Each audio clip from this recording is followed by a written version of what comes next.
So whilst I'm looking at your coursework drafts, return back to Othello and kind of a link back to some of the writing that you've done previously. You last did a Section A when we looked at the extract between Iago and Roderigo, and when lockdown started I gave you all individual feedback about that, and I want to return to some of the ideas that I learned from marking your work.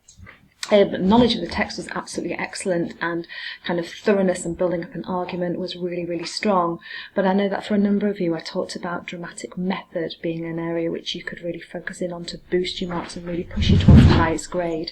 So that's going to be the focus of this presentation today. This all ties in with what AQA are really looking for in this question. I've taken you this screen grab from the mark scheme and what examiners get given when they're marking your papers. And you can see the bullet points there are key things that they need to be absolutely mindful of when they're marking. The overview of the extract, you all absolutely nailed in your writing, that kind of really setting the scene as what was really happening in the extract and where it was placed in the whole play. The second bullet point down though, and you can see that's kind of given the weighting, is the dramatic method, hence why we're going to talk about that today. We need to think about the extract in relation to overall ideas to do with tragedy. Again, you were all very strong on that, and I talked to some of you about getting the balance right between how much on the extract and how much on the rest of the play. Remember, the extract has to dominate your answer in this Section A answer. And then obviously looking at the quotations that you use to support your ideas, they're critical. AO1 is just the quality of your written communication, so how accurate and how clear you are with your ideas. That wasn't an issue at all. Just a kind of a quick word of warning though, if you missed any of those areas out, it'd be really difficult to get you higher than a band 4, and to get high up into band 4 indeed.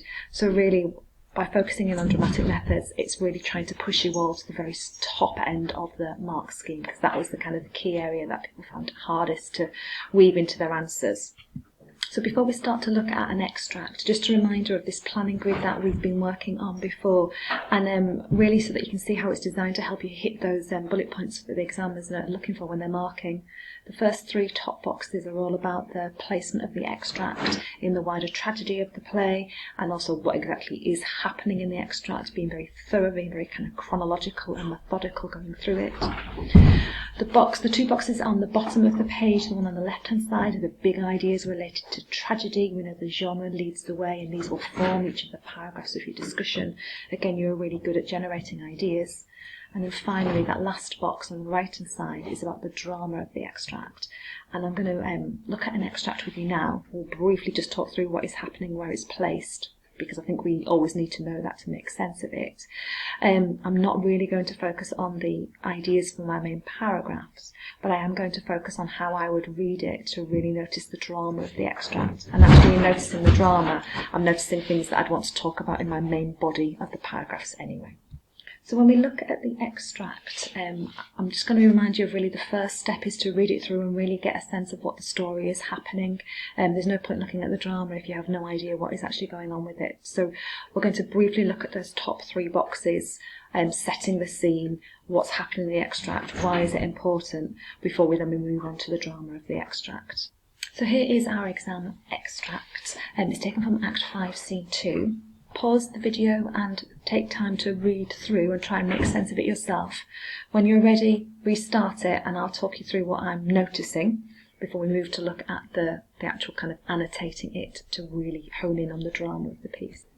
So welcome back. So what's going on in this extract? So it starts off with Othello's kind of claiming fool, fool, fool, his moment of realising just how ignorant he has been, just how far wrong he has gone with the choices that he's made.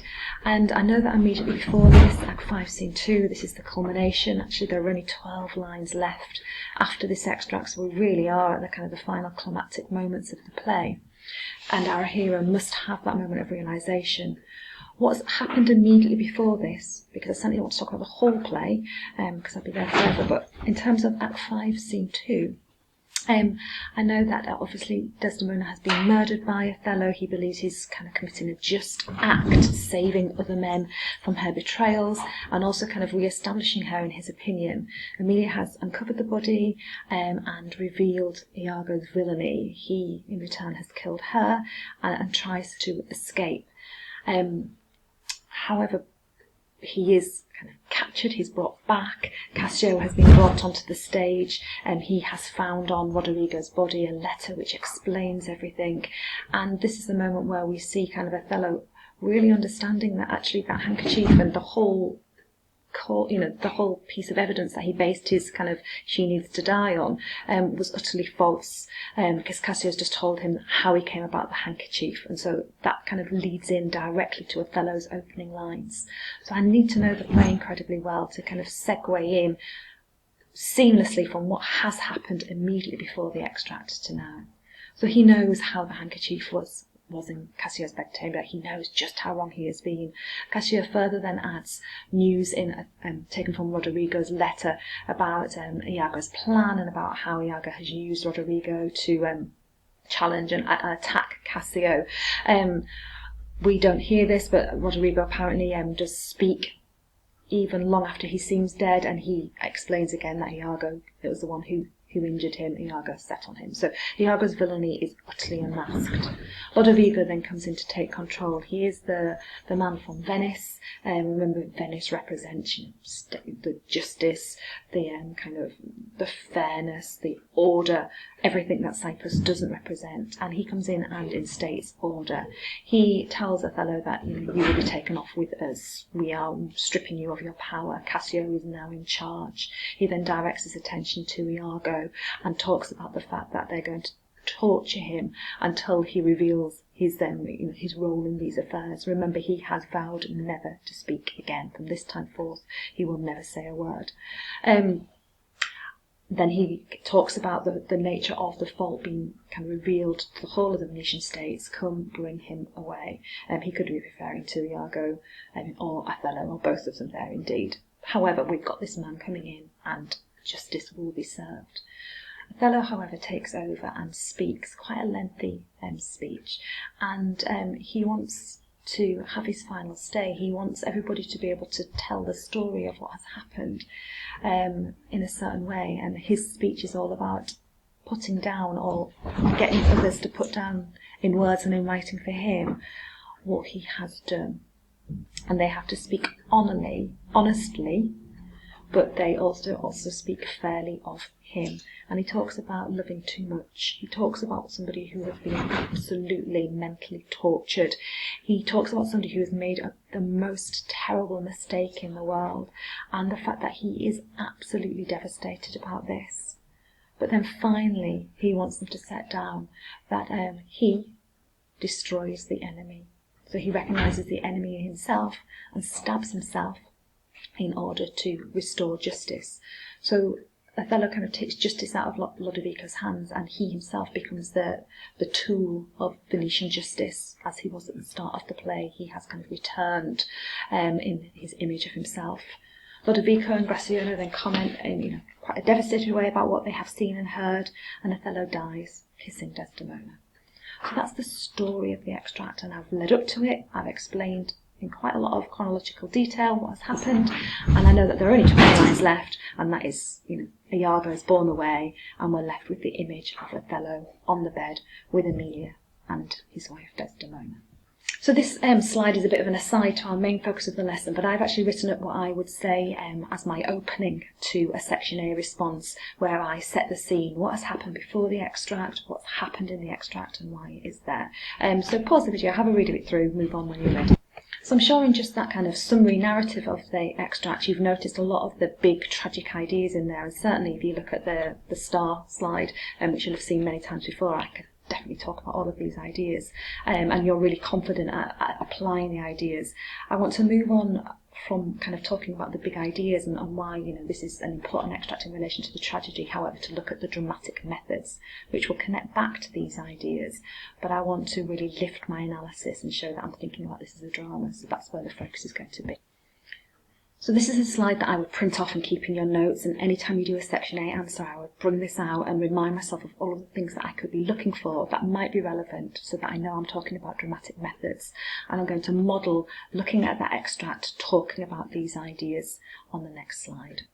So if you haven't already done so, print yourself off a copy of this extract, because you can be annotating it as we talk you through it. So this is a picture of my annotated extract. This is where you've got to apologise for my really terrible IT skills. But I have filmed myself annotating this extract. I'll send you the links through and you'll need to listen to them. Unfortunately, the file was just too big for me to email all in one go, so it's in 5 parts, which makes it seem ridiculously long, and it's not. But in it, I talk you through everything that I'm noticing so that your extract in the end can look something like this. It will take you through all of those 5 questions that are vital for dramatic methods, and I do each one step by step. So I'm being very methodical, very clear, very logical, making sure I don't miss anything at all. So pause this now, go back and follow the links that I've sent you so that you can listen to those videos, obviously listen to all 5, and it will take you about 10 minutes in total, and use that to help you annotate your extract. So your focus next is to have a go at applying this to another extract. So you've had me talk you through what I've noticed. Here's now an extract from Act 3, Scene 3, crucial moment in the play, that moment where Iago completely manages to kind of ensnare Othello into his plan, and I want you to have a go at applying the dramatic methods for it so that your extract for Act 3, Scene 3 follows those 5 principles, those 5 big kind of questions that we've done for Act 5, Scene 2. In the extract, Act 3, Scene 3 is massive, but just before this moment, Othello starts with, "I have a pain upon my forehead here."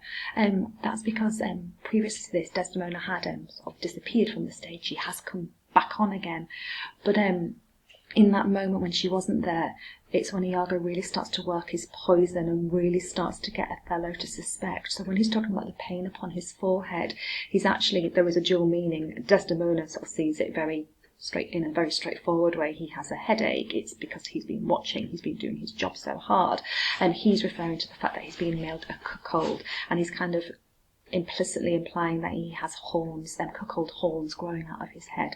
So there is a dual meaning there which Desdemona just does not understand, and that's because of the fact that Iago has been pouring pestilence into Othello's ears and making him doubt his wife's honesty. So in this extract, he talks about this pain.